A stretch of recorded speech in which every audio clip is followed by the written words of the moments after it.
브리핑 시작하겠습니다. 북한이 어젯밤에 탄도미사일을 발사를 했는데 합참이 실패한 것으로 추정된다고 공지를 했습니다. 발사 실패로 보는 판단의 근거와 북한이 정찰 위성을 발사한 데 이어서 하루 만에 다시 탄도미사일 도발을 연속적으로 이어간 의도는 어떻게 보시는지 궁금합니다. 어제 야간에 미상 발사체 발사에서 실패로 추정된다고 말씀드렸는데 지난번에도 설명드렸다시피 지구 공률로 인해서 미상 발사체가 공중으로 수 킬로미터 오기 전까지는 탐지가 어렵습니다. 이번 건도 초기에 실패를 한 것으로 추정되고 한미 정보 당국이 분석한 이후에 기자 여러분께 공지를 해드린 것입니다. 그 사거리와 기종 또 그 의도에 대해서는 한미 정보 당국이 분석 중에 있다고 말씀드리겠습니다. 그러면 발사하자마자 실패했다고 보시는 건가요? 그렇습니다.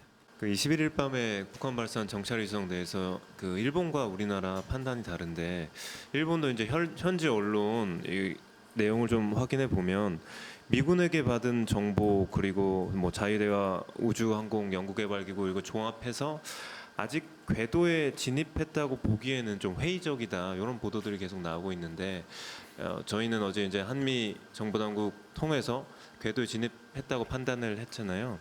뭐 자세히 설명하긴 힘드시겠지만서도 조금 더 이게 이렇게 판단을 내리게 된 근거에 대해서 조금 설명을 좀 가능한 범위 안에서 조금 더 구체적인 사항을 설명드릴 수 있을지 한번 제가 확인해 보겠고요. 또 장관님께서 지금 국회에서 가셔서 답변하신 내용들이 있으니까 그런 걸 참고해 주시면 좋겠습니다.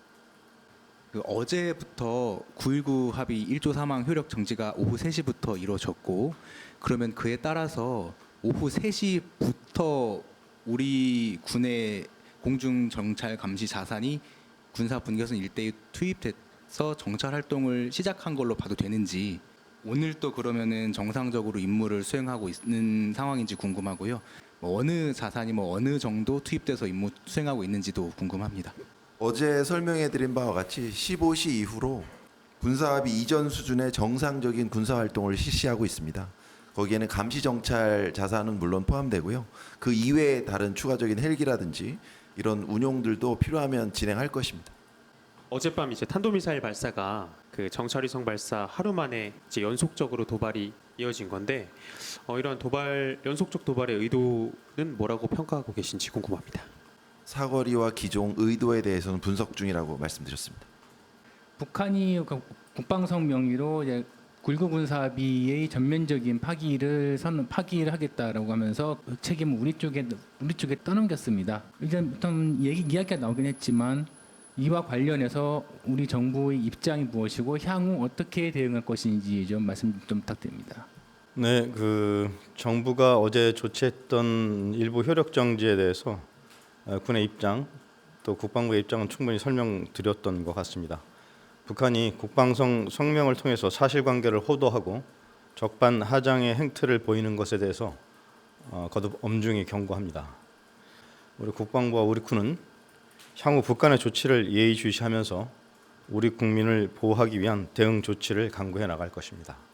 북한이 이번에 군사정찰 위성 발사를 하고 나서 어젯밤에 또 탄도미사일을 쐈는데 그와 관련해서 접촉 지역이나 아니면 그보다 더 이쪽이든 간에 9.19 군사합의를 위반할 만한 행동을 했을 시에 대응을 하겠다는 것인지 아니면은 북한이 저런 선언에 대해서 따로 추가적으로 대응할 것인지 그런 게 좀 궁금합니다. 네, 어제까지 발표드렸던 것이 현재 국방부 또는 우리 정부의 조치이고요. 아마 그 이후에 지금 질문하신 거에 대해서는 정부 차원에서 또 필요한 논의와 추가적인 조치가 있을 수 있을 거로 생각하는데 제가 답변드릴 사안은 아닌 것 같습니다. 우리 군의 사실 구체적인 대응책이 좀 궁금하거든요. 근데 예를 들어서 대북 확성기 재개라든지 백령도, 연평도, 포사격 이런 게 앞으로 그런 걸 하실 계획이신지 검토 중이신지 궁금합니다. 대북 확성기 그건 좀 다른 사안인 것 같고요.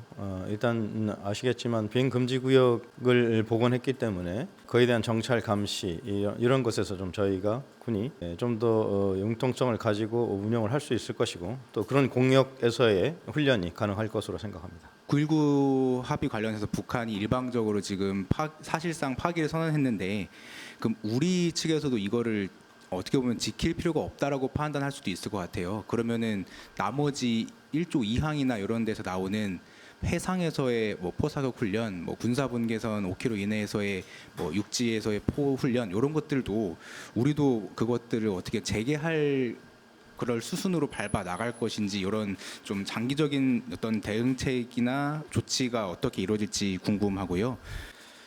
아시겠지만 9.19는 남북관계 발전법에 따라서 필요한 형식과 절차를 거쳐서 논의가 이루어졌고 또 그 합의에 따라서 우리 정부가 발표한 것입니다.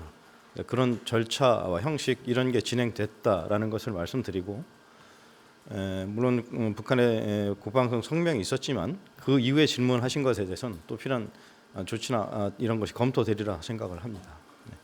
그제 북한 정찰위성 발사에 따라서 지금 칼빈슨 들어와 있고 산타페도 들어와 있는데 한미 내지는 한미일 연합 훈련에 대해서 좀 논의 중이신 게 있는지 궁금하고요. 한미가 훈련하는 부분에 대해서는 현재 한미가 협의를 진행 중인 것으로 알고 있고 필요한 부분은 해군에서 좀 더 설명을 드릴 수 있을 것 같고요. 각 군에 지금 모두 전투복 착용하라는 지시가 내려졌다고 하는데 그것도 사실이 맞는지 맞다면 언제부터였는지 궁금합니다. 아마 뭐 육군이나 이런 데서 필요한 조치가 이루어진 것 같은데 혹시 육군이 필요한 답변을 하실 수 있으면 해주시면 좋겠습니다. 현 상황을 고려하여 그 일전 부사의 어떤 정신적 대비 태세를 확고히 하는 차원에서 평소에 근무복을 입고 근무하는 부대를 이제 장병을 대상으로 전투복 착용을 지시한 바가 있습니다. 언제부터인지 시점을 알 수 있을까요? 그건 제가 좀 확인해서 말씀을 드리겠습니다.